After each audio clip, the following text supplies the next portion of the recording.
손사님 준비되셨으면 네. 사인 보시고요. 아 이거 연결이 안 되네. 네, 조금 됐습니다. 난 됐어요. 잘했죠? 잘했어요. 자, 네, 사장님 들어가시면 되겠습니다. 됐어요? 안녕하십니까. 손혜원 동생 손현입니다. 마이크 한번 마이크 안 나온다. 보십시오. 마이크 한번 잡아주십시오. 위에 한번 올렸나 한번 보시죠. 나옵니다. 나오는데. 가까이 네, 가까이 잡으세요. 됐습니다. 네, 안녕하십니까. 저는 손혜원 동생 손현입니다. 이렇게 자리를 마련해 주셔서 너무 감사하고요. 오늘은 손혜원이의 추가로 발견한 부동산과 그리고 특정 업체의 유착관계 및 손혜원이의 새로운 범죄를 밝혀드리도록 하겠습니다. 그 전에 제가 변호사 두 분을 선임을 했는데 손혜원이 관계 앞으로 장기화될 걸 예비해서 여러분들이 잘 아시는 서정욱 변호사님을 선임을 했고, 그 다음에 저에게 악성으로 근거 없는 소문을 퍼뜨리고 있는 좌파 언론이나 기타 사람들에게 대응하기 위해서 장다령 변호사님을 선임해서 어저께 처음으로 장 변호사님께서 고소 한 건을 제기하셨습니다.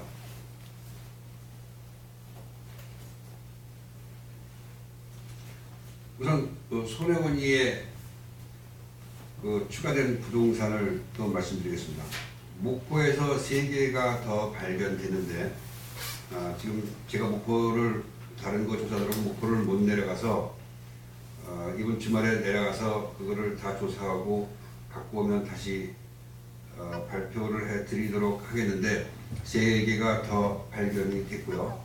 그 다음에 그 옆에 있는 맨 처음에 손혜원이가 목포에 그 눈길을 주기 전에 그 통영에다가 맨 처음에 이런 작업을 하려고 생각을 했었던 것 같습니다. 그래서 통영과 목포와 더불어서 순천까지, 왜냐하면 순천은 손혜원이가 이권이나 어떤 금전적인 이득이나 이런 것이 없으면 움직이지 않는데 순천을 이유 없이 여러 번 내려가는 게 포착이 돼서 지금 조사를 하고 있습니다. 우선 통영 거를 말씀을 드리겠습니다. 통영은 다른 매체에서 맨 처음에 땅을 부동산을 한 채를 갖고 있다라고 얘기를 했습니다.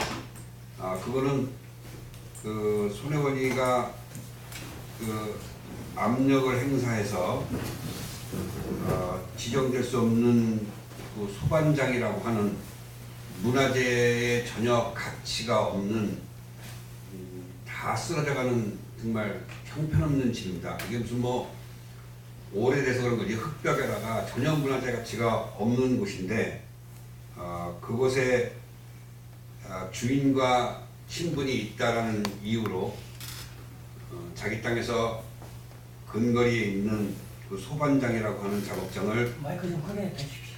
예, 문화재로 지정을 하려고 문화재청에다가 맨 처음에 얘기를 했었습니다.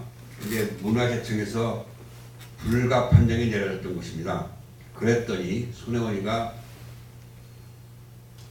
문화재청장을 국회 사무실로 불러서 법에도 없는 초법적인 법을 만들었습니다. 우리나라 최초로. 이게 뭐냐면 여태까지는 문화재로 지정되려면 문화재청 안에서 각종 회의를 거쳐서 선정하게 되어 있는데 불구하고 이 하나 소반장을 자기 마음대로 자기 지인이 하는 곳인데 그거를 자기 지인의 특혜를 주기 위해서 또 이 사람이 만드는 작품을 손혜원이가 판권을 갖고 있고 물건을 팔기 위해서 우리나라 최초로 청장 직권으로 지정할 수 있다라는 법안을 내서 통과시켰습니다. 이건 손혜원이 아니면 우선은 절대 할 수 없는 정말 말도 안 되는 법입니다. 여러 사람들이 반발을 하고 있지만 손혜원이나 민주당의 그 서슬이 아직까지는 18표 살아있기 때문에 말들을 못하고 있어요. 어쨌든 결과로 보면 손혜원이는 나선화가 아니라 문화재청장에게 지시를 해서 그 회의를 거치지 않고 청장 직권으로 문화재를 지정할 수 있는 권한을 만들었습니다. 그래서 결국에는 문화재 지정이 됐습니다. 이 땅에서부터 아주 가까운 곳에 손혜원의 땅이 있습니다. 지난번에 이거 하나만 나왔었어요. 근데 지금 저희가 조사하니까 2008년부터 2018년 사이에 그 문화동과 더불어서 그 옆에 당동이라는 곳에 약 660평방미터, 약 200평 가까운 땅이 또 발견됐습니다. 그래서 지금 나타난 건 통영의 두 건입니다. 부동산이. 더 웃기는 것은 이 자기 땅 바로 옆에서 통영시에서는 정말 또 최초로, 그러니까 손혜원이가 움직이는 건 다 최초입니다. 손혜원이가 최초로 야행 사업이라는 것을 펼쳤습니다. 뭐 우리가 생각하면은 뭐 풍물 패거리도 오고 뭐 이렇게 하는 야간에 하는 행사 같은데, 이거를 자기 땅인 문화동 26번지 바로 옆에서 했는데 통영시가 처음으로 공모사업에 선정이 됐습니다. 그래서 국비 5,400만 원을 들여서 이 행사를 치렀습니다. 문제는 이 행사도 웃기는 거고, 이 야행 사업을 시행한 업체가 손혜원이 크로스포인트의 직원이었던 사람입니다. 그러니까 모든 게 다 손혜원이 카르텔에 의해서 움직이는 거고, 아무튼 합리적인 의심이 너무 많이 들고, 이건 뭐 의심 정도가 아니죠. 사실은 손혜원이 근처에서 벌어지는 사업을 보면 홍대, 숙녀회, 이따 숙녀회에 대해서는 제가 따로 말씀을 드릴 텐데, 자기 지인들이 끼지 않은 사업이 단 하나도 없습니다. 이런 일이 생길지를 몰랐겠죠, 손혜원이. 거기다가 통영시는 또 이것도 처음인데 도시재생 뉴딜 활성화 사업이라는 것을 만들었습니다. 이거는 우리나라에서 딱 3군데만 선정이 됐는데, 정말 또 손혜원이 말대로 우연하게도 통영과 목포와 대전 중구입니다. 대전은 또 손혜원이 남편인 정건혜의 고향이기도 하고, 근데 그 연관이 있다고는 생각하는데 아직 대전까지는 저희가 조사를 하지 못했습니다. 목포와 통영에 전국의 도시재생 사업을 할 것이 얼마나 많은데, 하필이면 자기가 땅을 갖고 있는 그곳에 이 사업을 선정을 하게 했습니다. 얼마인지 아십니까? 3군데 합해서 5,421억입니다. 무려 5천억이 넘습니다. 이런 사업을 통과를 시키고 통과가 됐습니다. 아주 꽁꽁본 소식으로 국민들한테 알려지도 않고 여러분들이 내시는 세금으로 이런 짓을 하고 있습니다. 대전과 여수는 대강 나왔는데 저희가 제보를 받기도 했는데 가서 아직 조사를 안 했기 때문에 다음 주 정도면은 나올 것 같습니다. 또 양산 땅에 대한 제보도 들어왔는데, 제보자분이 부산에 계시는 분인데 저희가 아직 이분을 만나뵙지 못하고 전화통화만 계속 했는데, 그 중간에서 소개하신 분인데 만나보고 제가 감당할 수 있는 일인지 없는지 보고 또 여러분들한테 보고를 드리도록 하겠습니다. 손혜원이의 그 위법상이 추가로 하나가 발견됐습니다. 그게 여태까지 없었던 제목 하나가, 이제 다음 주에 고소가 또 시민단체에서 들어가는데, 공금 및 업무상 횡령입니다. 예를 들어서 제 아들, 제 애기 막내 애기의 그 창성장에 들어간 돈은 숨기기 위해서 통장으로 들어왔다 10분 만에 빼갔지만 그 집에 대한 취득세를 내는 과정에서 다양한 사람이 목포에 있는 조기봉 법무사라는 사람입니다. 이 사람이 그 집 두 채에 대한, 제 아들 집 두 채에 대한 취득세를 대신 납부를 했어요. 자기의 신한카드로. 그게 7월 6일 날, 2017년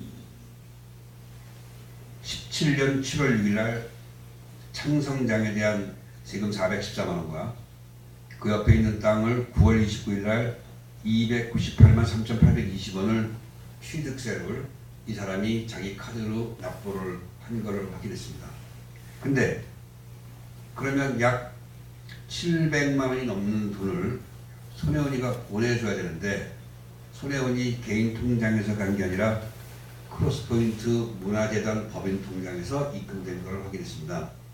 제가 변호사님들하고 상의하고 그거를 내용을 확인한 결과 아주 정확한 업무상 횡령이라고 했습니다. 손혜원이가 어쨌든 자기 거라고 하더라도 지금 자기는 대표에서 빠지고 남편인 정건의 이름에서 운영되고 있는 이런 법인의 통장에서 자기 마음대로 지출했기 때문에 사실은 크로스포인트 문화재단에서 제 아들이 산 손혜원이가 산 부동산에 대한 취득세를 낼 수가 없는 것임에도 불구하고 그렇게 돈이 들어간 것을 확인을 했습니다.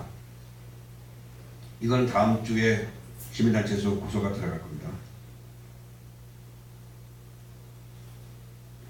또 하나, 지금 이 방송을 혹시나 그 손혜원이가 초창기에 그 목포의 그 거리에 있는 부동산을 앞장서서 구입을 해주고 소개시켜준 방송에서는 정모모라고 나왔는데 제가 몇 번 밝혔지만 정정숙이라는 여자입니다.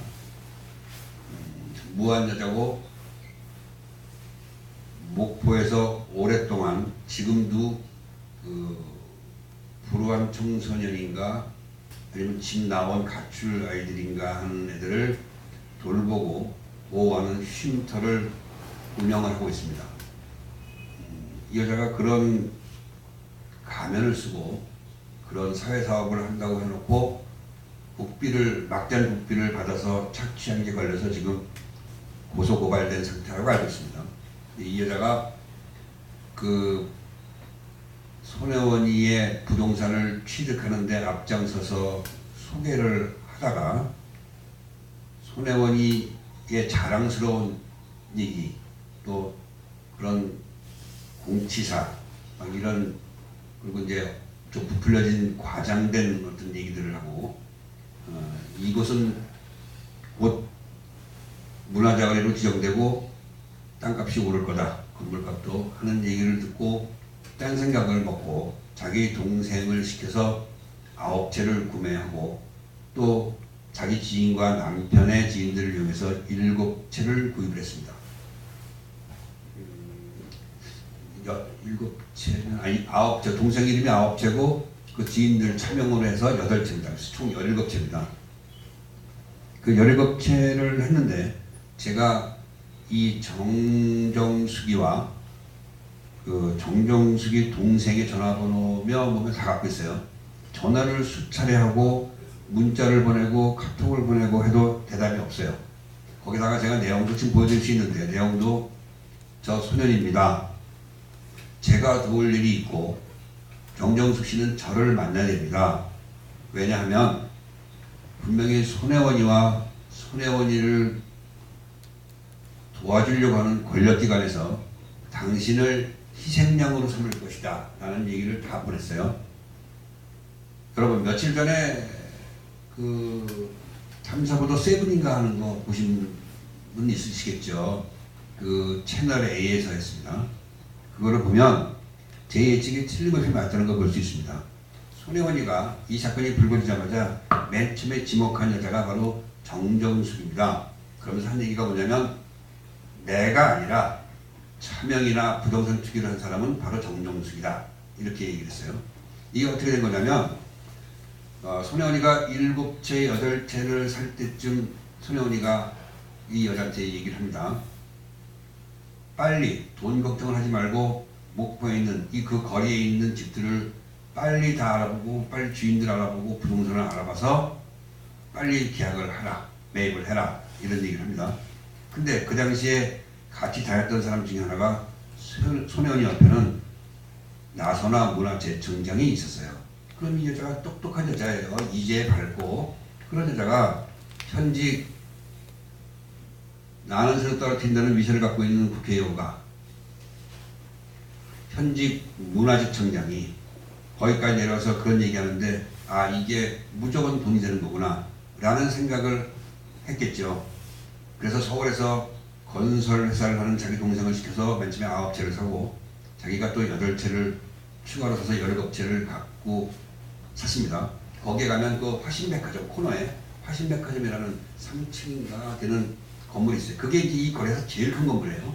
코너에 자리도 좋고 그 건물을 비롯해서 좀 굵직굵직하고 대로변에 나와 있는 그런 건물들을 정정숙이가 매입을 했습니다.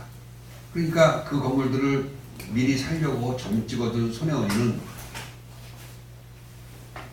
뒤통수를 맞은 거죠. 그래서 원수지간이 된 겁니다. 그 다음부터 둘이 연락이 안 되고 손혜원이는 이 사람을 잡으려고 무던히도 노력했던 것 같습니다. 그랬는데 연락이 안 되고 만나지를 못했어요. 그래서 원수가 되고 그 다음에 손혜원이는 다른 방법을 이용해서 여태까지 지금 밝혀진 대로 31채의 부동산을 그 추가로 구입을 했어요. 그리고 이 사건이 불거지니까 모든 부동산 투기와 차명을 정정숙이가 했다라고 폭로를 하고 그쪽으로 몰아갔던 겁니다. 목포 MBC 방송도 마찬가지고 목포 MBC 방송국이 지금부터 한 열흘쯤 됐나요? 일주일 됐나요? 그때 뭐라고 뉴스가 나왔냐면 정정숙이는 손혜원이를 만나기 전부터 그 동네에 부동산을 매입하기 시작했다. 그러니까 진짜 부동산 투기업자는 정정숙이다라는 그런 내용의 방송을 내보냈고 채널A는 왜 이런 방송을 내보냈는지 모르지만 약간 색깔을 타면서 정정숙이를 찾으려고 나온 방송을 탐사보도 그 세븐이라는 프로그램을 통해서 했는데 결국에 이런 일련의 방송들이 손혜원이를 목표로 하고 타겟을 하기보다는 국민들의 시선을 이런 정정숙이 정도 되는 그 앞에서 심부름을 한 사람한테 몽땅 다 뒤집어 씌워서 희생양을 만들려고 하는 겁니다. 제가 이 내용을 분명히 정정숙이한테도 문자로 보냈고 했습니다. 정정숙이의 남동생이 누구냐면 서울에서 단종인지 건설회사인지 모르지만 토목 쪽인지 단종인지 모르겠는데 금화건설이라고 하는 친구입니다. 뭐 저보다 아래니까 남자분이고 지금은 아시아 선수촌 아파트에 살고 있는데 제가 2번이나 갔는데 못 만났어요. 지금 이 금화건설은 그러니까 2016년 그러니까 2017년 자료를 보니까 2010 그 전년도 때 나오니까 매출이 한 86억 정도 매출. 그러니까 뭐 누락이 됐다 하더라도 뭐 이렇게 큰 건 아닌데 직원이 17명 정도 되는 그런 회사입니다. 그 회사의 대표로 있는 정성훈이라고 하는 사람입니다. 똑같이 당신들은 나를 만나야만 살 수 있다. 아니면 당신들이 다 뒤집어 씌우고 희생양이 될 수 있으니까 빨리 나를 만나서 나도 당신들한테 도움을 주고 또 초창기에 있던 이 사건이 벌어지기 전에 초창기에 있었던 그 히든 스토리를 저는 모르니까 또 제가 모르는 내용을 이 남매가 많이 갖고 있을 거란 말입니다. 특히 정정숙이는 많이 알고 있을 거고 그래서 만나서 상의를 하려고 했는데 아직 이 시간까지 연락이 없습니다. 우리 한 100번 정도 문자 보내고 전화하고 이 동생하고 정정숙이하고 다 했는데 연락이 없어요. 제가 알기로 이 사건이 어느 정도 수사가 되면 검찰에 분명히 잡힐 거라고 생각을 하는데 아마 뭐 거의 확실하죠. 근데 이제 제가 얘기하는 건 그거예요. 이런 사람을 잡아들일 거면서 손혜원이를 어떻게 잡지 않느냐 이거죠. 만약에 손혜원이 사건을 여기서 검찰이나 뭐 다른 기관에서 이거를 덮는다고 칩시다. 앞으로 손혜원이보다 더 적게 금액적으로나 개수적으로나 더 적게 부동산 투기를 하고 차명 구입을 한 사람이 나왔을 경우에 과연 그 사람들을 처벌할 수 있겠는가 하는 겁니다. 뭐 세상에 드러나지 않은 범죄들은 많지만 이렇게 명명백백한 증거가 있고 여러 사람이 얘기하고 조사만 하면 다 나올 사안을 여태까지 손혜원이 주변을 전혀 건드리지 못하는 것도 모든 국민들이 이해를 하지 못할 것이며, 이거는 사실은 지금 전혀 움직이지 않고 얘기를 하지 않으니까 기관에서 점점 더 새로운 의혹이 발생되고 그게 눈덩이처럼 커지고 있는 것이라고 생각이 듭니다.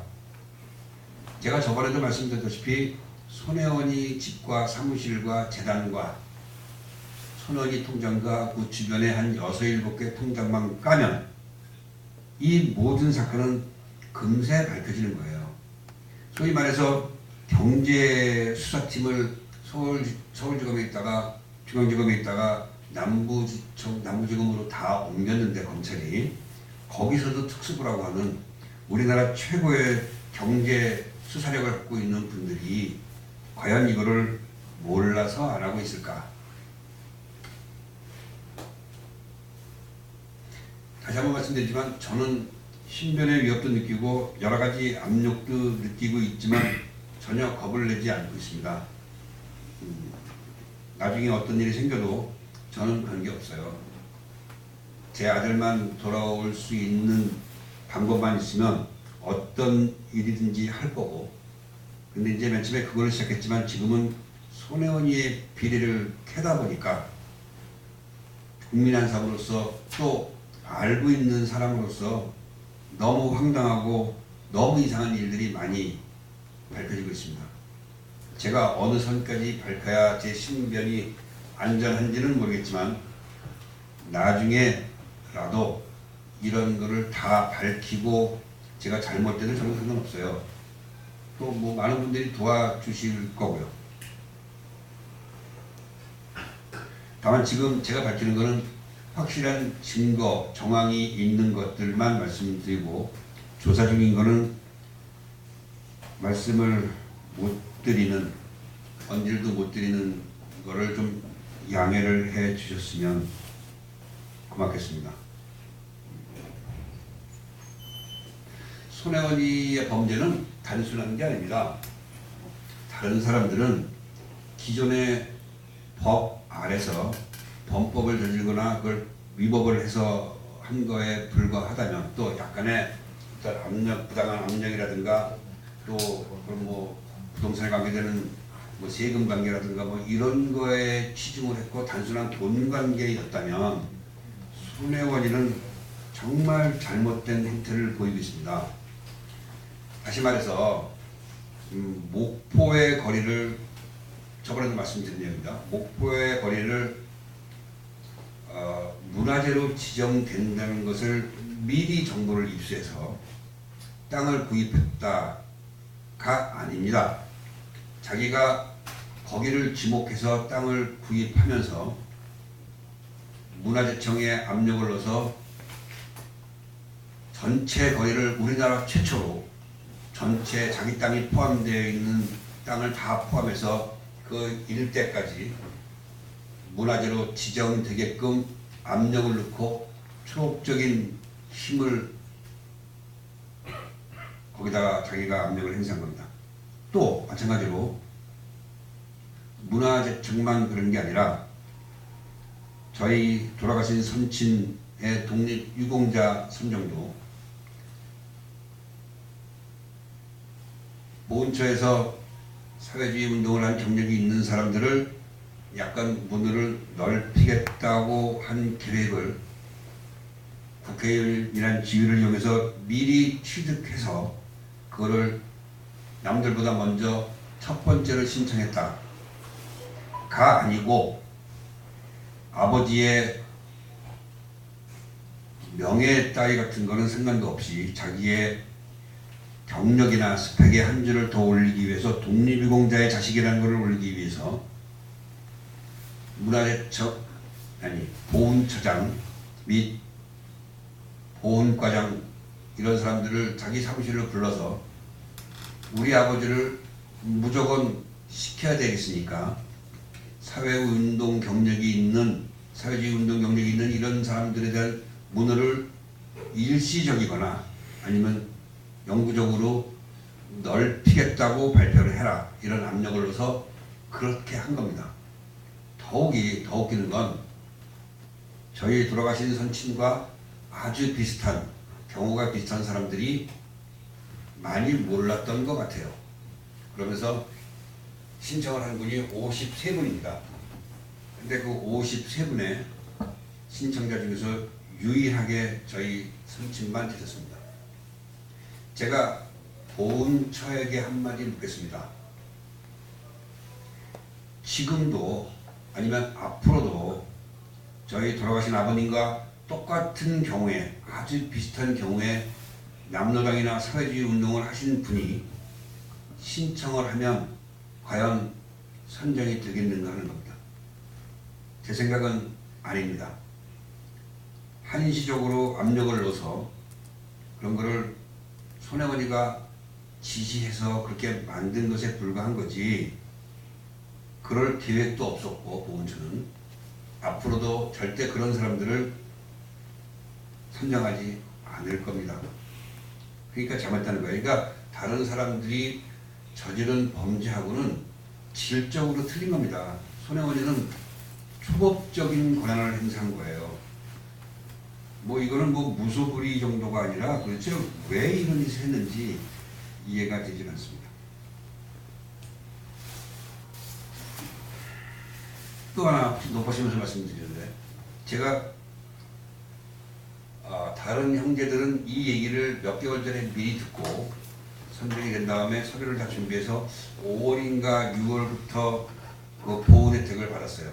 돈이 나옵니다. 우선 수십 가지의 혜택이 있지만 돈이 나옵니다. 매달 15일 날.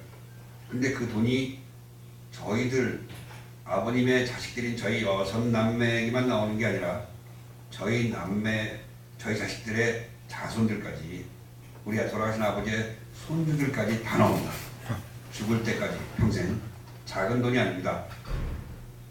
몇십억이 되겠죠. 저희 식구가 한 20명 정도 되니까 조카들까지.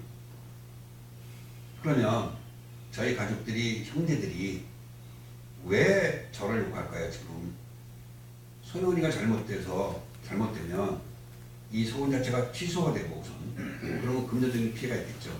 저도 물론 피해가 있죠. 손혜원이의 덕을 보고 거기서 용돈 받아 쓰던 평생 지금 나이 70인 내 둘째 형이라는 사람이 있어요. 지난번에 얘기했지만 그 도박장을 운영하던 오래 하진 않았지만 그런 사람인데 지금도 나이 70 먹고 저희 어머니 94세 먹은 어머니한테 용돈 받아 쓰는 사람인데 죽기 살기로 제 욕을 하죠. 그래서 손해보니까 엄마한테 자기 용돈 받아 쓸 구멍도 없어지고 그리고 그 사람은 목포에 그 커피숍을 하고 있는 손소연이 아버지입니다. 그러니 아마 제 처나 제 아들한테 손혜원이가 얘기했던 것처럼 야, 이 사건이 본의 아니게 이렇게 됐으니까 이게 정리가 되면 진짜로 니네 줄게 라는 회유가 들어왔을 겁니다. 거기서 분명히. 그러니까 소영이도 그렇고 그 애비도 그렇고 그렇게 아마 죽기 살기로 제 요구를 할 거예요. 그런데 여러분들이 아셔야 될 게 단 하나도 이 사람들은 제가 밝히는 거에 대해서 내용도 몰라요. 알지도 못하죠. 그런 거에 관심이 없죠. 왜냐? 손혜원이가 약간 도와주는 돈에만 관심이 있으니까. 그러니까 이 내가 밝히고 조사하는 증거가 넘치는 이런 증거가 있음에도 불구하고 한마디 들으려고 하지도 않고 지금 저한테만 욕하는 거야. 너 왜 그러냐? 이 얘기하는 거예요. 야, 이 새끼야, 왜 그러냐? 이런 거야, 뭔 악장으로. 그러면 저도 이제 같이 욕을 해주죠. 그러니까 이런 거 판단은 이런 거를 제가 일일이 밝히고 일일이 대응을 하면 이게 가족 싸움으로 표방가 됩니다. 그래서 이제 가능하면 하지 않으려고 하고 있고, 손혜원이가 지금 노리는 게 바로 그것이거든요. 제 전철을 이용해서 가족 싸움을 하고, 이따가 이제 말미에 내가 말씀드리겠지만 그 비서관인가 하는, 아니면 또 딴 어떤 그 손혜원이의 수하인 남자가 저희 집까지 와서 그거를 과장되게 사진을 찍고 저희 전처하고 저랑 나눈 그런 거를 앞에 빼고 뒤에 빼고 중간 빼고 악의적으로 편집해서 좌파 방송에 제보를 해서 그걸 이제 한 모양인데, 얼마든지 좋습니다. 저는 거기에 대한 얘기도 이따가 나중에 말씀드릴 텐데, 아무튼 그런 식으로 하니까 식구들이 저한테 다 등을 돌리고 저를 공격을 하죠. 그러나 여러분들은 아셔야 될 겁니다. 그 손혜원이를 비롯해서 그 둘째라는 그 사람도 제가 지금 밝히고 있는 손혜원이의 실체나 손혜원이의 비리에 대해서는 단 한마디도 하지 않습니다. 그냥 저한테만 욕을 할 뿐이죠. 그걸 좀 알아주셨으면 고맙겠고, 제 진심을 좀 국민 여러분들이 좀 알아주셨으면 고맙겠습니다. 참 외롭고 쓸쓸하고 힘들고 배고픈 싸움입니다. 돈 10,000원, 20,000원이 중요한 게 아니라 그 댓글이나 뭐 저한테 여기 지금 앞에 나와 있잖아요. 제보 전화. 이게 010-4134-0773인데 이게 이제 전화는 아니고 카톡만 됩니다. 일로 응원 한번 해주시는 게 정말 좋아요. 개인적인 욕심은 손혜원이가 이 사건 터졌을 때 손혜원이를 맹종하고 좌파를 신봉하는 그런 사람들이 손혜원이한테 뭐 며칠 만에 1년에 모을던 후원금 1억 5천이 모였다고 장담하는데, 저는 그 10분의 1만 모여도 정말 편하게 사건을 수사할 수 있을 것 같아요. 근데 뭐 그거는 제 바람이고, 그렇게까지도 오지 않고, 제가 후원을 받아도 지금 어저께 고소한 변호사비도 안 됩니다. 나머지는 제가 아는 사람들한테 빌려서 차비하고 밥 사먹고 다니고 있습니다. 그러니까 오해는 하지 마시고, 간혹 가다가 제 진정성을 의심하는 분들이 계시면 그냥 속으로만 좀 그렇게 해줬으면 참 덜 속상할 것 같아요. 이렇게 여러 사람이 고생하고 변호사님도 고생하시고 다 하시는데, 우파의 생각을 갖고 계신 몇 분께서 그런 얘기를 할 때는 정말 다 놓고 싶은 생각은 사실 듭니다. 근데 누구 좋으라고 놓겠습니까? 손혜원이가 못 벗고 법의 처벌을 받지 않는 한, 또 그 법의 처벌을 받는 한, 그날까지는 싸우려고 하고 있으니까 저에게 응원의 문자 하나씩이라도 보내주시면 정말 힘이 날 것 같습니다. 제가 생각할 때 목표에는 50건 이상은 분명히 있습니다. 그래서 계속 하고 있고 제보도 많이 들어오고 뭐 여러 가지가 있으니까 조금만 기다려 주시면 이게 아주 장기적인 싸움이 될 것 같은데, 제가 여러분들한테 아주 여러분들이 바라는 일을 꼭 밝혀서 하도록 하겠습니다. 자, 이제 또 다른 얘기입니다. 공영 홈쇼핑이라고 있습니다. 작년까지 이름이 아임쇼핑이었습니다. 아임쇼핑이었는데 공영 홈쇼핑으로 이름이 바뀐 곳입니다. 제가 알기로는 거의 홈쇼핑 중에서 유일하게 공기업입니다. 여러분들의 세금으로 여러분들이 힘들게 내신 돈으로 운영하는 정부 기업입니다.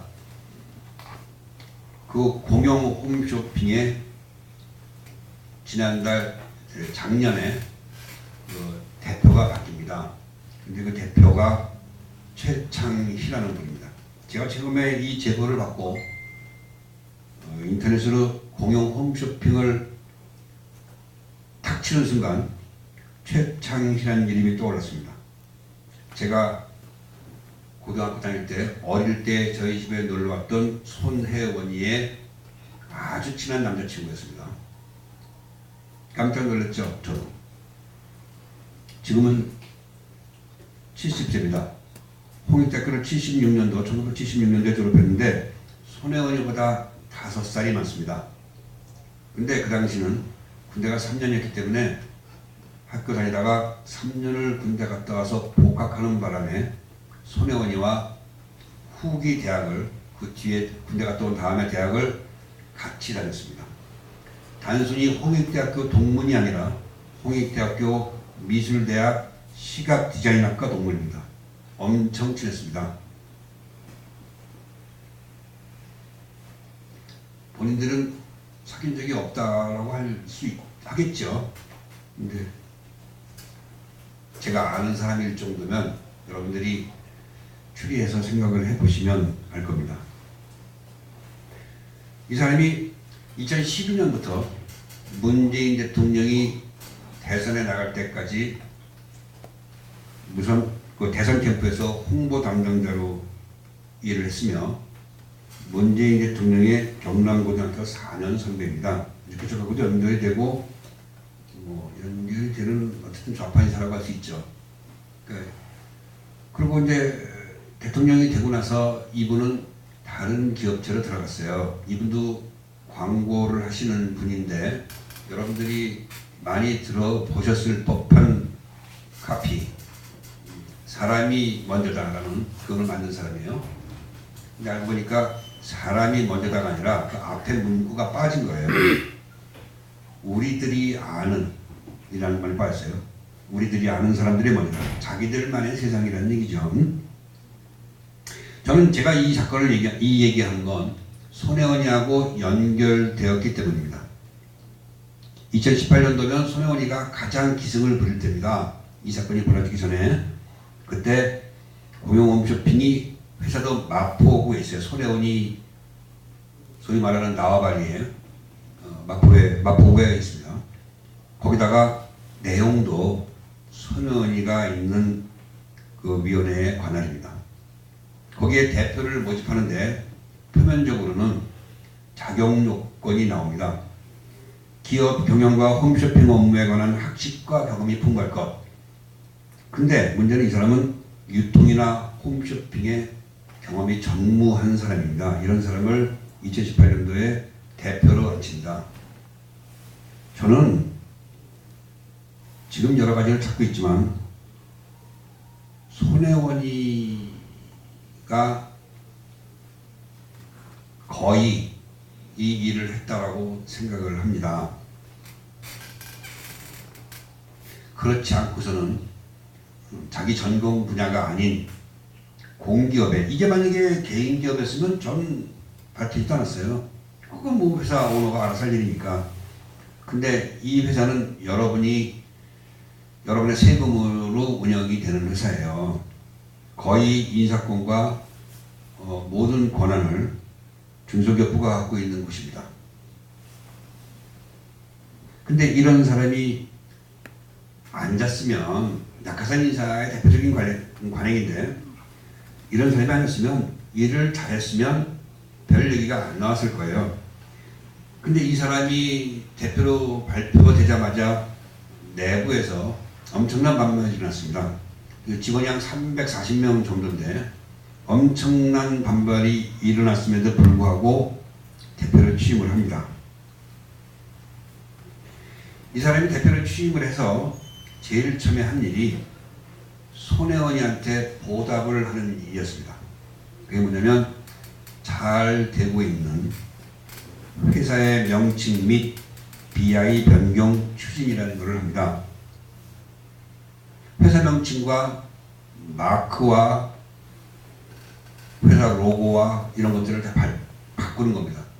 손혜원이의 수입원이죠, 이게.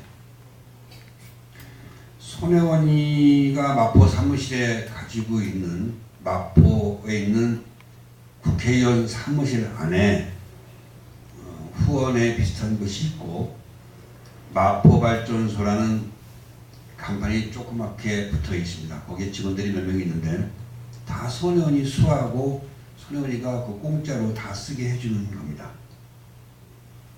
거기에 대표가 장병인이라고 하는 사람입니다. 목포에 손혜원이 차명으로 발견됐다고 발표한 사람 바로 그 사람입니다. 그 사람이 장병인인데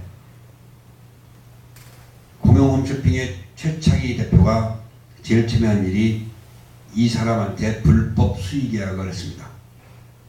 물론 돈은 누구한테 갔는지, 장병인한테 갔는지 손혜원이한테 갔는지는 모르겠지만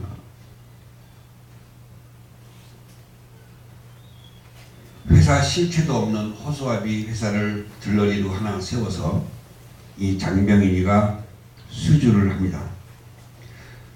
나중에 보면 또 뭐가 있냐면 또 손혜원이가 이제 한 건데, 이 회사가 한 게 디자인 자문 컨설팅, 이제 컨설팅을 또 오래 한다. 컨설팅은 이제 자문해 주는 거잖아요, 그죠? 방송 비주얼 개선을 위한 컨설팅, 또 하나가 캠페인 메시지 개발 자문 컨설팅, 이런 것들을 발표해서 다 손혜원이 지인들로 다 수의 계약합니다. 이게 이 사람들이 얼마나 교활하게 치밀하게 이걸 했냐면, 수의 계약을 하기 위해서 원래는 이게 다 묶어져서 하나로 해야 된다. 그럼 이제 수억 대가 되는데 이거를 사소한 것까지 하나하나 다 파산을 시켜서 쪼개서 해서 하나의 금액을 2천만 원 이하로 만들어 버리면 수의 계약이 가능합니다. 그래서 다 일일이 수의 계약을 맺어갖고 일체가 다 손혜원이 관련된 인물들, 홍대 후배, 장병인이 뭐 이런 사람들로 몽땅 다 수의 계약을 맺게 됩니다. 근데 문제가 뭐냐면 이 사람들이 장병인이가 제안서를 집어넣고 계약자로 선정되기 전에 그럼 회사에서는 사실 이 사람을 미리 알 수도 없었다고 자기들이 뭐 손혜원이하고 관계되는 사람인지 몰랐다고 이제 변명을 해요. 근데 이제 나오는 상황이 뭐냐면 이건 확인된 겁니다. 그 제안서를 집어넣은 장병희 씨와 그거를 결정해야 되는 이 홈쇼핑의 대표인 최창희 씨와 중소기업부 장관인 홍정학 씨하고 3명이서 손혜원이 사무실을 방문한 기록이 나왔습니다. 이건 여러분들 분명히 잘못된 거잖아요, 그죠? 그 제안서를 집어넣고 선정되기를 기다리는 사람과 그 회사 대표와 이 회사의 모든 권한을 좌지우지할 수 있는 생사 여탈권을 쥐고 있는 홍정학 장관이 여기를 손혜원이한테 갔다는 건 다 내정을 해놓고 쇼를 부리는 거라고 생각되지 않습니까? 이런 식으로 다 수의계약을 맺었습니다. 더더군다나 최창희 대표가 대표로 취임하기 한참 전인 4, 5년 전부터 이 회사에 엄청나게 매출을 올려주고 있는, 아마 제가 알기로는 모든 홈쇼핑을 다 해도 최고의 매출을 자랑하고 있었던 궁중 갈비탕이라는 브랜드가 있습니다. 그 회사를 선전하려고 하는 게 아닙니다. 이 회사에서 가장 많은 매출을 올리고 있던 회사인데 최 대표라는 사람이 취임하고 나서 아무 이유 없이 이 회사한테 계약을 해지 통보합니다. 그리고 다른 업체를, 이름이 없는 다른 업체를 선정했습니다. 제가 아직까지는 그거를 조사를 아직 못했고 더 해야 되지만 보나마나 자기들 사람입니다. 아니면 공영 홈쇼핑의 조사를 제가 중단하겠습니다. 이 정도로 자신하죠. 제가 왜 이렇게 자신하냐면 이거를 최초의 의문사항을 가지고 약간의 조사를 해서 신문에 한 줄 났던 기록이 있어요. 변증만 올린 건데 그때 하셨던 분이 한국당의 곽대훈 의원님이에요. 제가 이 의원님 사무실과 더불어서 공조해서 하기로 했습니다. 그래서 지금 많이 하는데 이 앞에 이걸 찍어주시겠어요? 앞에 거죠? 여기 밑에 보시면 제 전화번호가 있고 손혜원이의 각종 부동산이나 부당압력이라든가 부정청탁이라든가 이런 낙하산 인사라든가 하여튼 손혜원이에 관련된 부정에 관한 모든 제보를 받습니다.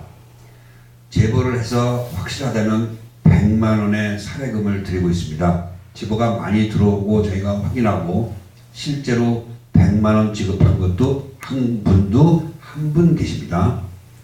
엄청나게 큰 일입니다. 그것도. 근데 여기에 보시면 제가 공영 홈쇼핑에서 부당하게 해고된 분들과 연락을 하고 싶으니까 저한테 제발 연락을 좀 해주시면 고맙겠습니다. 왜냐하면 이제 그 내용을 말씀드릴게요. 최 대표라는 분이 여기를 취임할 때 반대했던 사람들을 비롯해서 자기하고 코드가 맞지 않는 사람들을 대량 해고했습니다. 그리고 자기 자신을 비롯해서 감사와 이사와 실장은 물론이고 대부분의 간부들을 88명을 부정청탁 인사 낙하산 인사로 지금 앉혀놓고 있습니다. 이거는 이 앞에서는 해직자 여러분들이 검찰에 고소해서 지금 조사 중입니다. 그러니까 이분들이 저한테 연락을 하셔서 아니면 뭐 의원 사무실에 곽대훈 의원님한테도 연락해 주시면 저한테 연락이 다니까 연락을 해주셔서 꼭 해주시면 저희가 최선을 다해서 여러분들을 돕겠습니다. 그러니까 연락을 해주시면 감사하겠습니다. 지금 그래서 홈쇼핑에 있는 모든 간부들은 최 대표가 들어가고 나서 다 바뀐 사람들이 무려 88명이라고 합니다. 그러면 대부분의 간부들이 다 바뀌었다는 얘기죠. 근데 이분들의 명단과 입사 날짜를 저희는 구입할 수가 없었어요. 얻을 수가 없었어요. 그래서 제가 이 국회의원님한테, 곽의원님한테 부탁을 드려서 지금 그걸 아마 입수 중인 걸로 알고 있습니다.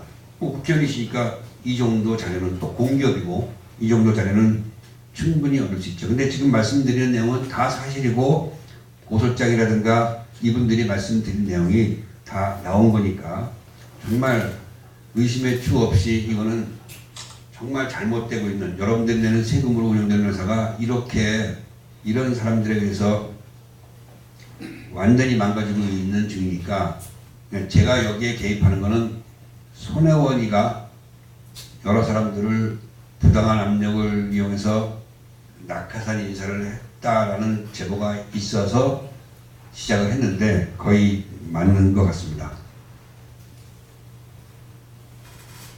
거기다가 검찰 조사 내용을 보면 이 해직자 여러분들이 지금 여러분들이 이 일전에 아셨던 그룹 회장들 못된 분들, 일부의 못된 분들이 했던 갑질 소리 말하는 거, 소리 지르고 쌍욕하고 인격 모독하고 하는 이런 행태를 저질렀다고 고소장에 나와 있어요.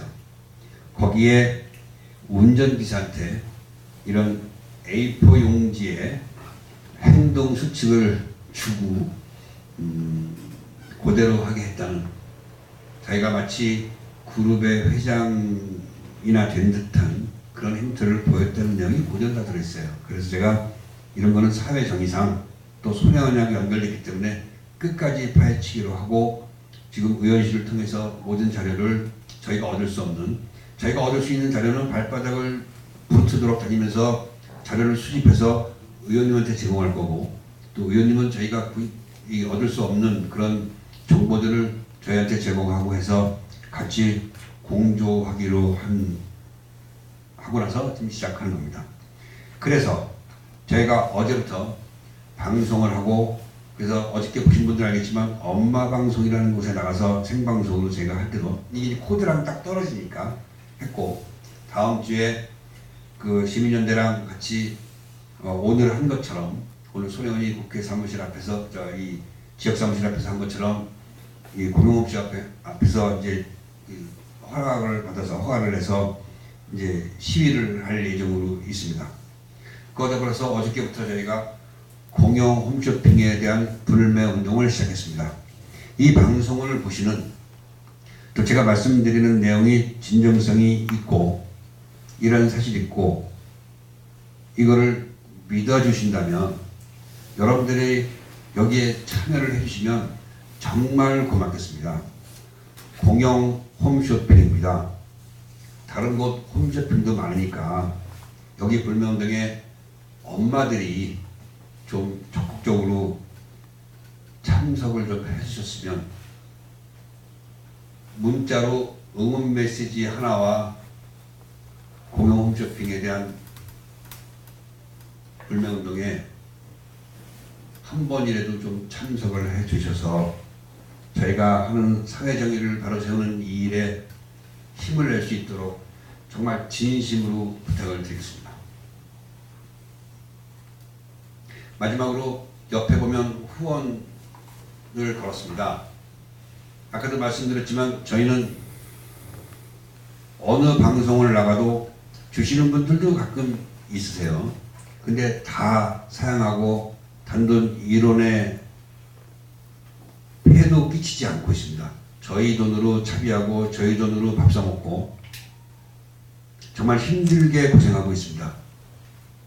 여러분들이 손혜원이 그 좌파 세력들이 손혜원이한테 뭐 며칠 만에 1억 5천을 다 채워줬다는 얘기를 듣고 한숨은 나왔지만 그 정도까지 바라지도 않고 그거의 10분의 1, 20분의 1 정도만 도와주시면 정말 소중한 기름값으로 보탰을 거를 약속드리고, 아시다시피 이거는 제 개인 통장이 아닙니다. 그 시민연대에서 관리하는 통장이고 정확하게 세금 될 거 다 내고 나머지를 저희 경비로 사용하고 있는 거니까 좀 도와주셨으면 정말 고맙겠습니다. 예, 오늘은 여기까지 하겠습니다. 질문 받겠습니다. 네. 크게 예. 들리나요? 안 들려. 안 들려. 스위치. 네, 네. 아, 네.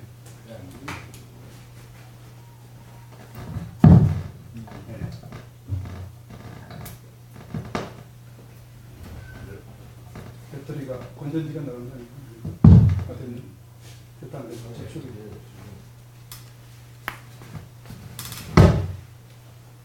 그냥 말씀하시면 제가 다시 한번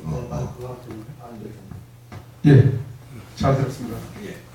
가짜 금독을 사건을 파헤치고 있는 안 돼. 선구자 방송입니다. 아 예. 가짜 금독을 사건을 파헤치고 있는 선구자 방송인데요. 안 쓰는 게 낫겠다. 네, 오늘 그냥 하겠습니다. 어제 그 날짜에 보면은 어제 오후 저녁 그 기사에 오마이뉴스가 밝힌 기사를 제가 우연히도 봤습니다. 네.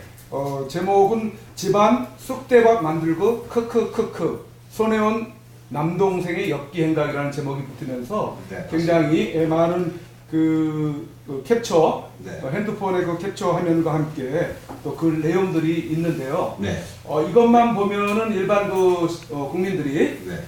참 저 손현이라는 사람이 상당히 네. 문제가 있는 사람이구나라고 이렇게 생각하기가 아주 쉽겠더라고요. 그 사진의 내용에는 집안이 온통 난장판이고 네. 거기에 밀가루까지 뿌려져 있고 네. 뭐 이런 그 사진들인데 네.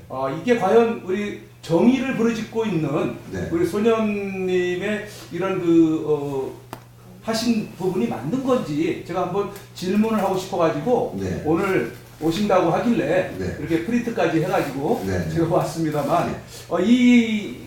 이 내용에 대한 어떤 그 경위나 자세한 것 어떤 이 설명이 좀 필요할 부분이 있을 것 같은데 여기에 대해서 한번 좀 말씀을 해주시겠어요? 네. 그게 질문이죠. 네네. 말씀드리겠습니다. 여러분들이 저한테 아까 낮에도 오전에도 많이 여쭤보셨어요. 제가 이거를 설명을 하면 손혜원이가 의도한 대로 가족 간의 진흙탕 싸움이 되기 시작합니다. 그래도 안 밝힐 수가 없어서 밝히도록 하는데 이 방송을 보시는 분들은 그냥 사실 그대로만 봐주시고 손혜원이가 원하는 쪽으로 흘러가지 않도록 제가 지금 말씀드리는 거 이후에는 이 사건만 제대로 봐주셨으면 좋겠어요. 분명한 건 지금 손혜원이가 원하는 쪽으로 가족 싸움을 시작하는 건데 그러면 사건의 본질이 희석이 될 염려가 있어서 얘기하고 있다가 이렇게 질문이 나오니까 제가 말씀드리겠습니다. 지저분한 얘기가 나오더라도 이해해 주시기 바라겠습니다. 저는 여태까지 지금 하는 얘기는 한 번도 누구에게 한 적이 없습니다.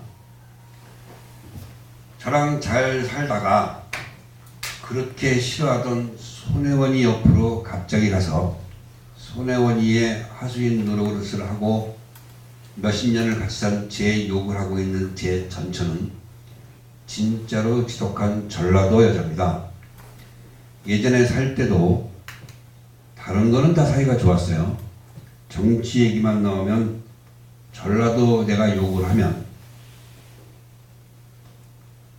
끝까지 대들던 여자였었어요. 이번에도 갈 때 자기가 전라도기 때문에 고향 같은 곳에 간다라고 얘기를 하고 나중에 이제 갔을 때 저한테 얘기를 했어요. 제가 처음부터 손혜원이한테 요구했던 건 이 사실을 2017년 8월부터 들었을 때 다른 거는 필요 없다. 내 아들의 이름을 창성장이나 기타 부동산에서 다 빼주면 된다. 라는 얘기만 했어요. 근데 그 얘기를 했음에도 불구하고 오히려 그 한 달 후에 창성장 옆에 있는 다른 부동산을 또 차명으로 구입했어요. 그래서 이 여자를 용서하지 못하겠다라는 생각을 하기 시작했고 제가 손혜원이를 찾아가려고 하니까 그 전라도 제 살던 지금 내려가 있는 그 여자가 자기가 알아서 해결했다고 하면서 차일피일 미루다가 지금 이 지경이 난 거예요. 그 이후에 이 사건을 제가 조사하기 전에 여기 뛰들기 전에 저는 그 얘기를 또 분명히 했어요. 제 그 전처에게 그래 네가 가는 거는 좋은데 애기만은 건드리지 마라. 제 막내 아들만은 건드리지 말라라고 분명히 얘기를 했어요. 여러분들 같으면 손혜원이 같은 괴물에 의해서 여러분들하고 30년 동안 이상 안 보던 그런 사람이 고말한 사람이 여러분의 가정을 깨뜨리고 철을 글로 돈으로 유혹해서 빼돌리고 여러분들의 자식까지 그렇게 인생을 망가뜨리는 일을 하고 있다면 어떠시겠어요, 기분이? 괜찮으신가요? 저는 못 참겠더라고요. 그리고 제 아들이 그 여자가 저랑 살던 여자가 거기를 내려간 다음에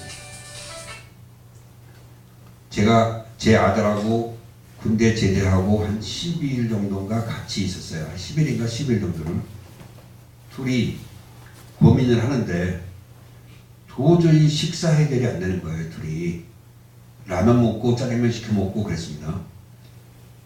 그래서 제가 네가 판단해. 힘들면 판단하고 그냥 알아서 해라. 저는 솔직히 안 내려갈 줄 알았어요. 왜냐면 복학도 해야 되니까.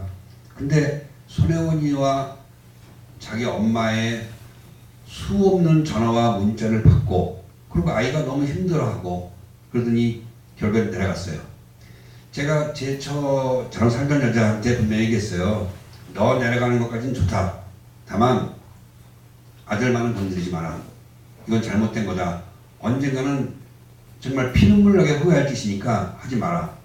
근데 아들까지 데리고 내려갔어요. 그 이유는 여러분들이 알고 있는 것 이상이에요. 사실은 손혜원이가 이 사건이 터지니까 그래 이렇게 된 거 창성장하고 나머지 거를 다 너를 주마. 여러분들 제가 이거를 차명이 아니라고 생각하시는 분들 있으면 정말 바보예요. 제가 그 손혜원 변호사님을 비롯해서 수많은 변호사들 찾아다녔고 전문가 부동산 전문가한테 알아봤는데 이거는 보자마자 이건 차명이 아닐 수 없다라고 다 얘기, 투기고 차명이라고 다 얘기를 했고 누구보다도 제가 알잖아요. 손혜원이를 알고 이 사건에 벌어진 내용을 다 알고 근데 본인은 끝까지 아니라는 거예요. 이거는 절대로 가만히 있어 이 사건이 안 터졌으면 우리 아들께 될 수가 없는 거였었어요.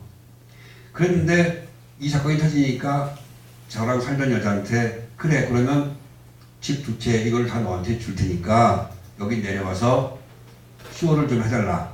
잠잠해질 때까지 이렇게 얘기를 했어요. 손혜원이를 정말 벌레 보듯이 하던 여자였었어요. 그랬는데 손혜원이 옆에 가갖고 지금 저러고 있는 거예요. 그러니까 거기까지는 좋다고 그래요. 그러니까 제 아들을 건드린 거를 용서 못해서 이 일에 내가 뛰어드는 거예요 지금. 그렇게 처음에 아들만을 건드리지 말라고 얘기했는데도 불구하고 이렇게 한 거예요. 자, 아들까지 내려갔습니다. 저 혼자 집에 있으려니까 식사고 빨래고 아무것도 안 돼요. 그래서 제 짐을 뺐습니다. 제 짐을 빼면서 여러분도 알지만 모든 서랍이 있고 저희 집이 넓지가 않으니까 서랍이 있고 하다 보니까 또 화도 날 수 없고 그래서 서랍장에 제 옷과 저랑 살고 있던 여자의 옷 같은 게 섞여 있으니까 그거를 빼면서 바닥에 내려놨어요. 예, 옛날 있잖아요. 재수가 없는 집은 소금 뿌리라고 소금 뿌렸습니다. 옷을 정리하면서 그 위에 놓고 나온 대로 작은 방도 그렇고 안방도 그렇고 정리하면서 서랍 정리하면서 내 옷 챙기면서 그 여자 옷 있으면 다 바닥에 놓고 팽개치고 그걸 내가 정리할 이유가 없잖아요. 여러분들 같으면 정리해주겠습니까? 그러고 나왔어요. 근데 나와서 보니까 어쨌든 그쪽에 제가 연고도 있고 또 도와주는 사람도 있고 그러니까 안 갈 수가 없더라고요. 그래서 어느 날 중간에 그 집을 들렸어요. 현관 열쇠를 바꿨더라고요. 그래서 제가 5만 원을 주고 열쇠 고치는 분을 불러서 다시 그 열쇠를 뜯고 다시 새 걸 달아서 들어갔어요. 들어갔더니 저는 이제 옷까지만 갖고 나왔어요. 근데 가전제품, 뭐 텔레비전 다 제가 산 거죠. 큰 거 있는데 그거부터 시작해갖고 자기가 가져갈 만한 거를 다 빼갔더라고요. 빼가면서 자기도 같이 어질러놨어요. 거기다가. 근데 내가 그 옆집 사람한테 물어보니까 웬 남자들이 같이 왔다고 하더라고요. 그러면 여러분들 생각해 보세요. 저랑 살던 여자가 데려올 남자라고는 손혜원이 비서관이나 손혜원이 시키는 사람들 이외에는 없어요. 그렇죠? 그 사람들이 와서 그 물건을 빼가면서 어느 정도인지 모르지만 다 어지러 놓고 일부러 사진을 찍고 거기 보니까 더 웃기는 게 그 번개탄 보신 분이 있을 거예요. 제가 예전에 보름 전인가 3주 전에 자살을 하려고 번개탄을 4개를 피워놨었어요. 피우는 게 아니라 준비했어요. 그거를 이제 다른 사람이 신고하는 바람에 이제 미수에 그쳤는데 신문에는 경찰관한테 제가 시끄러운 게 싫어서 또 그거를 자살하려고 그 연탄까지 보여주고 그러면 저를 보호 조치한다고 그러더만요. 그래서 아니라고 그런 거 없다고 얘기하고 얘기를 하고 한 12시까지 같이 있다가 돌아갔는데 그 문 뒤에 갖다 놓는 바람에 그 경찰관 아저씨들이 그걸 못 봤어요. 그러면서 이제 해프닝으로 종료를 하자. 그래서 해프닝으로 나왔는데 사실은 자살하려고 했던 겁니다. 근데 그게 그대로 있었어요. 한쪽에. 그거를 일부러 사진을 찍으려고 끌어내서 침대 옆에 놓고 사진을 찍었더라고요. 원래 있던 자리가 아니고. 자, 또 하나 하겠습니다. 여러분들 같으면 여러분들 자식을 이렇게 인생을 3월 1일 날 복학을 해야 되는데 못했어요. 저희 애들이. 지금 제 인생은 어떻게 될지 몰라요. 그럼 여러분들 같으면은 같이 살던 데가 그 지경을 만들어 놓고 가정을 파탄시켰으면 과연 저 같은 행동 정도를 하지 않았을까요? 안 합니까? 저는 충분히 할 수 있다라고 생각하고 그보다 더한 일도 할 수 있다고 생각해요. 제가 카톡으로 그 여자한테 욕을 했습니다. 맞습니다. 말씀드릴게요. 그 여자한테 카톡으로 욕한 내용이 좀 약간 심하게 했어요. 그 이유는 내가 이걸 안 하다가 정말 가족싸움이 된 지능싸움이 되니까 그 여자는 예전에 다른 유부남이랑 바람이 나서 집을 가출해서 동거생활을 한 적이 있는 여자입니다. 그래서 제가 그거 생각도 떠오르고 그 여자한테 저를 떠나서 목포로 가서 또 다른 남자를 만나냐고 그런 식으로 해서 그 얘기를 한 겁니다. 제가 여기서 더 하면 정말 진흙싸움이 됩니다. 그러니까 저는 그 여자는 안중에도 없어요. 지금 돌아온다고 하더라도 저는 받지 않고 가정은 끝난 거예요. 다만 사리 판단을 제대로 판단할 수 없는 거짓 얘기에 속아서 손혜원이 옆에 있는 제 아들만이라도 그냥 돌아와서 남들처럼 보통 아이들처럼 대학 다니고 졸업하고 직장 생활에서 자기 생활을 갖고 있게끔 만들어주고 싶은 마음뿐이 없습니다. 네, 자 봉준호 방송입니다. 네. 제가 말씀을 쭉 듣고 보니까 네. 손혜원이가 네. 온 가족들을 다 파괴시켰네. 그렇습니다. 손혜원이 돈의 노예가 됐네요. 다 가족들이. 예. 그래서 참 안타깝습니다. 자, 그리고 하나 질문은요. 그 언론에서는 그 김정숙 여사 집이 손혜원이 전 비서관, 지금은 청와대에 근무한다고 그러더라고요. 그러면은 그 비서관이 집을 구입을 했는데 결국은 우리가 볼 때는 그 자금이 손혜원이 돈이 아니냐 이렇게 지금 판단을 하고 있거든요. 그런 부분에서 조금 조사하신 부분이 있다면서요? 혹시 뭐 좀 생각나시는 게 있습니까? 모든 사람들이 원하는 대답일 거예요. 네. 왜냐하면 손혜원이 자기 것이 아닌 자기 남편 정건의 이름으로 되어 있는 재단 건물을 담보로 11억을 받아서, 지금 이것도 제가 이제 그 부분을 말씀드리려 안 드리려고 했는데 그것도 이제 공금 횡령에 들어간다고 변호사님 얘기를 해서 시민단체에서 고소를 할 건데, 자기 것이 아닌 건물을 담보로 11억을 대출받아서 7억 1천만 원을 재단으로 넣어서 자기가 돈만 들어갔을 뿐이지 다시 자기가 뽑아서 자기 손으로, 매형이라는 사람이 얘기하지 않았습니까? 자기는 목포에 내려가본 적도 없다고. 그걸로 이제 부부싸움이 크게 일어났다고 하는데 7억 1천만 원을 넣어서 목포에 있는 건물을 다 매입을 하는데 7억 1천만 원이 들어갔습니다. 이거는 뭐 그쪽에서 다 시인하는 얘기고, 그러면 그 차익이 3억 9천입니다. 제가 조사는 뭘 안 했지만 관계가 없는 거라서. 근데 이제 3억 9천, 손혜원이의 3억 9천은 궁금하죠, 저도. 그걸 조사를 하고 있습니다. 근데 이제 대부분 분들이 그 묘하게도 그 대통령 홍은동 사저가 손혜원이 비서관이었다가 지금은 청와대 들어가 있는 행정관 그 김재준이라는 사람이 샀단 말이에요. 과연 일개 RA를 하는 행정관 정도 되는 사람이 자기가 보시는 대통령의 사저를 살 수 있는 것인가?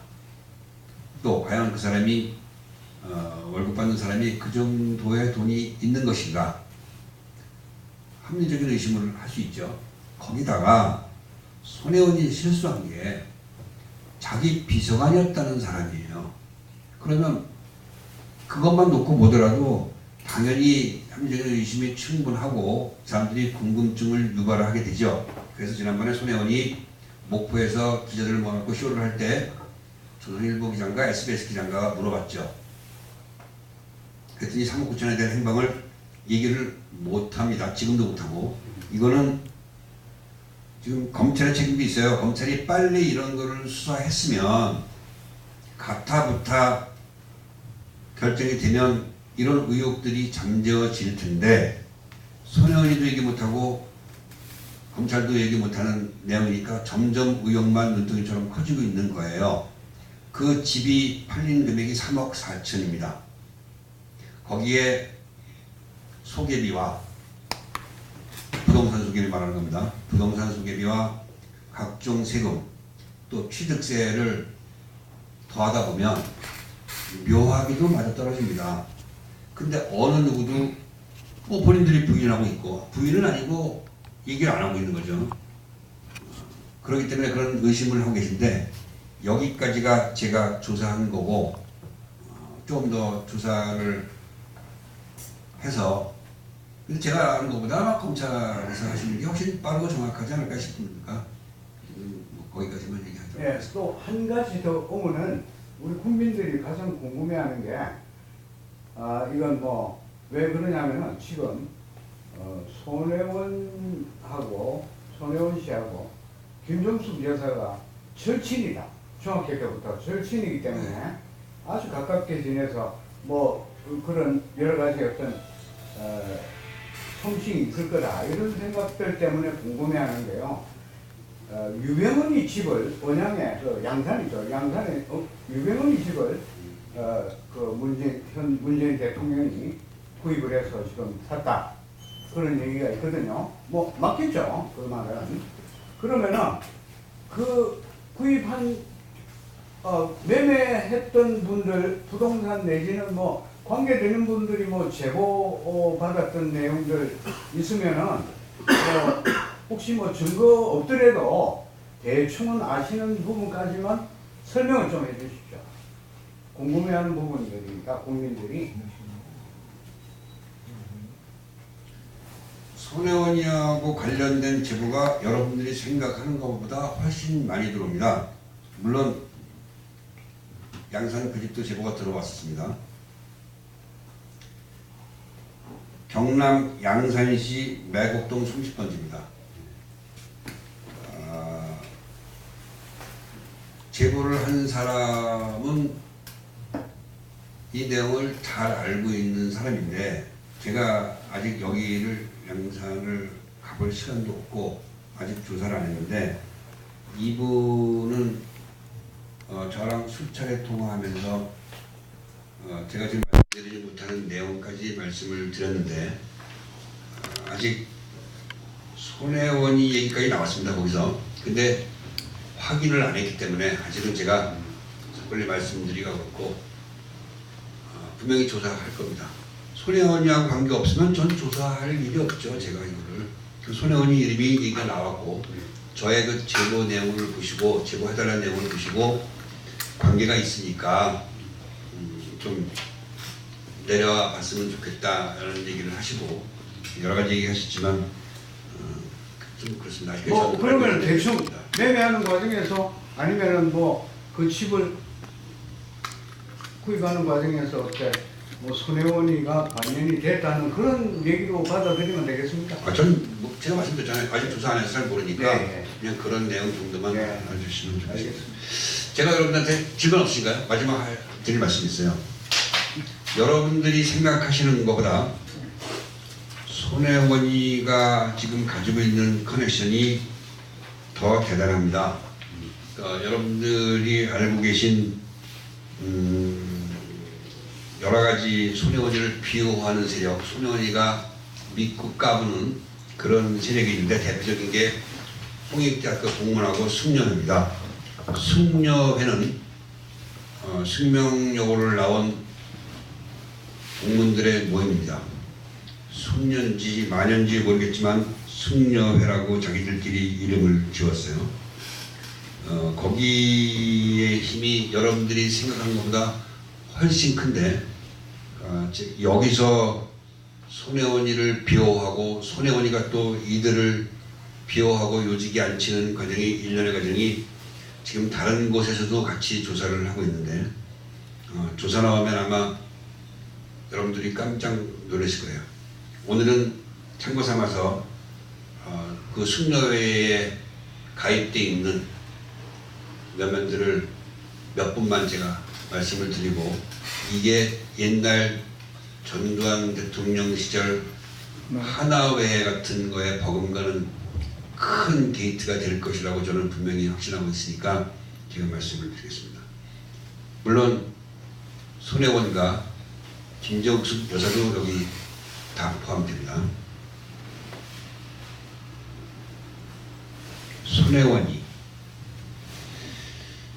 문무일 검찰총장의 부인인 최정현, 청와대 인사수석 조현호, 과학기술심의위원장 백경희, 조윤재 주미대사 부인 우선혜, 적십자사 회장 부인 오명옥, 뭐 이런 정도입니다. 저는 여러분들하고 접근하는 방식이 틀려요. 제가 말씀드렸지만 제가 이런 거를 얘기할 때는 저는 아무 힘이 없는 사람이고 일개 평범한 금전적으로 실패한 인생을 사는 사람이에요. 근데 금전적으로 사업에 실패해서 인생에 실패했다 하더라도 제 어릴 때부터 갖고 있던 정신은 죽지 않았죠. 손혜원이는 분명히 처벌을 받을 것이고 손혜원이를 비호하는 세력도 분명히 처벌을 받을 것인데 그들에 관해서는 저는 관심이 없습니다. 손혜원이는 이번 기회 아니면 다음 기회 아니면 그 차차기까지 정권이 바뀌는 순간 나락으로 떨어질 것을 제가 확실합니다. 그래서 이런 자료를 남기는 것도 그때 분명히 손혜원이의 여러 가지 수십 가지의 비리를 밝히는데 근거를 만들기 위해서 하는 거니까 분명히 될 겁니다. 그 민주당의 당대표라는 분이 얘기한 것처럼 이런 게 까발되지 않으려면 최소한 그분이 말한 것처럼 50년 동안 집권하시면 아마 손혜원이 죽은 다음이니까 상관없겠지만 저도 미력 하나마 보수 세력을 위해서 죽을 힘을 다해서 노력하겠습니다. 나중에 이 숙녀에 대한 조사도 또 추가로 말씀드리겠습니다. 이상입니다. 고맙습니다.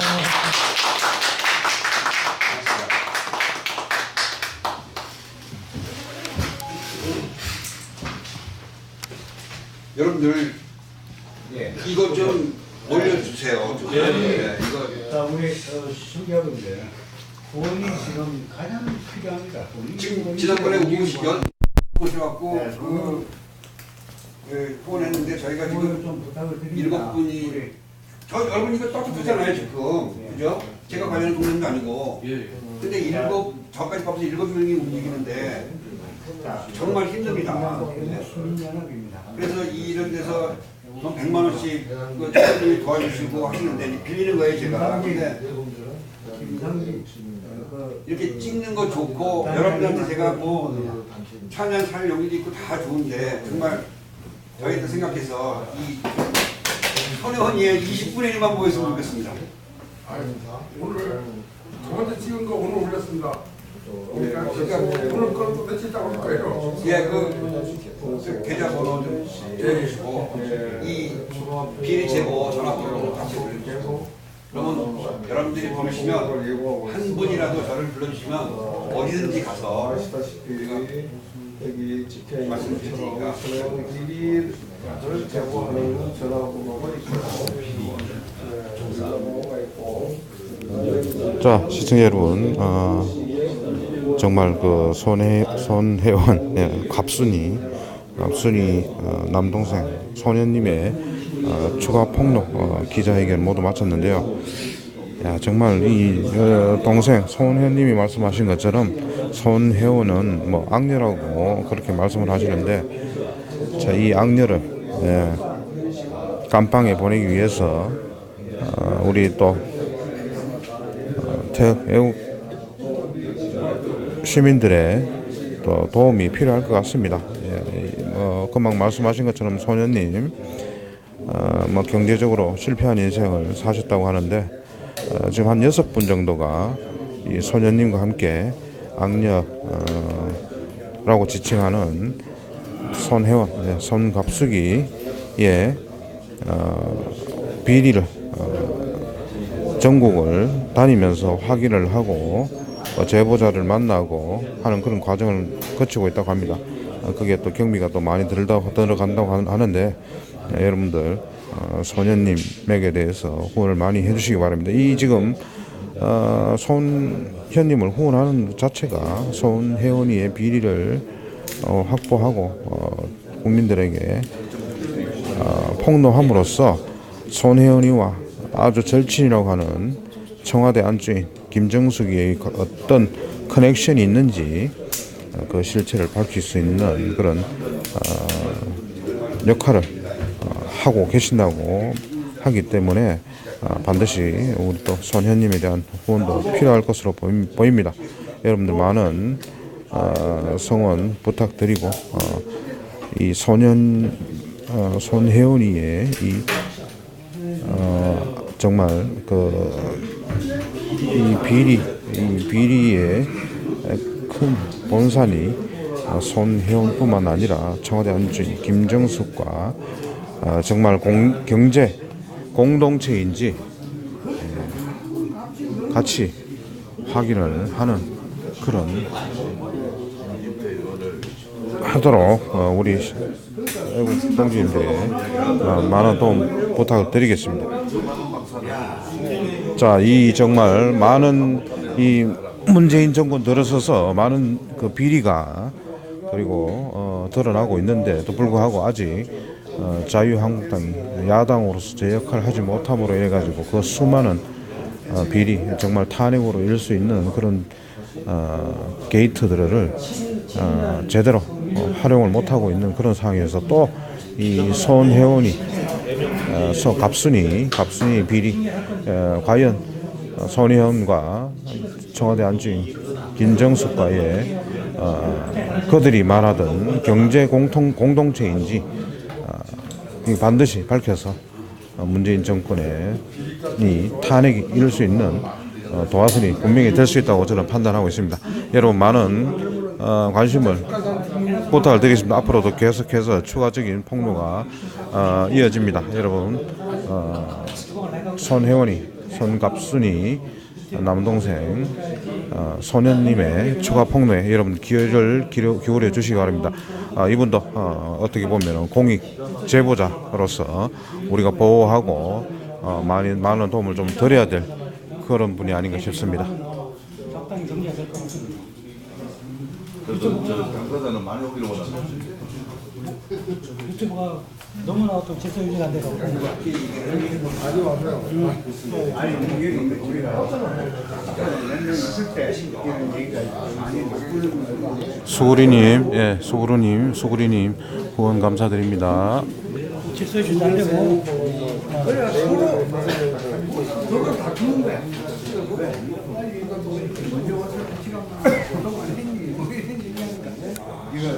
참 소년님 말씀도 참 잘하시네요.